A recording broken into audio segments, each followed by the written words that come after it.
Palanpur Ahmedabad highway પર બસ અને truck વચ્ચે અકસ્માત સર્જાયો હોવાની ઘટના સામે આવી છે। રાત્રિના સમયે કાણુદાર નજીક બસ અને ટ્રક વચ્ચે અકસ્માતમાં બસ ચાલકનું મોત નીપજ્યું હતું, જ્યારે એક શખ્સને ઈજા પહોંચી હતી।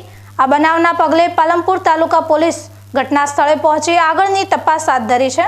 બનાસકાંઠા જિલ્લામાં અકસ્માતનો સિલસિલો યથાવત જોવા મળી રહ્યો છે। ગઈકાલે સુઈગામ નજીક ભારતમાલા હાઈવે પર ખાનગી બસ અને ટેન્કર વચ્ચે અકસ્માત સર્જાયો હતો, જેમાં 3 લોકોના ઘટના સ્થળે મોત નીપજ્યા હતા અને 12 થી વધુ લોકો ઘાયલ થયા હતા। જે બાદ ગઈ રાત્રિના વડોદરાથી પાલનપુર આવી રહેલી બસ પાલનપુર તાલુકાના કાણોદર નજીક પહોંચતા જ ટ્રક સાથે ટક્કર થઈ હતી, જેથી અકસ્માત સર્જાયો હતો, જેમાં બસના ચાલકનું મોત નીપજ્યું હતું અને એક શખ્સને ઈજા પહોંચી હતી। બનાવના પગલે લોકોના ટોળે એકઠા થયા હતા અને પોલીસ જાણ કરતા પાલનપુર તાલુકા પોલીસ તાત્કાલિક ઘટના સ્થળે દોડી પહોંચી હતી। લાશને પીએમ અર્થે ખસેડી પોલીસે આગળની તપાસ હાથ ધરી છે।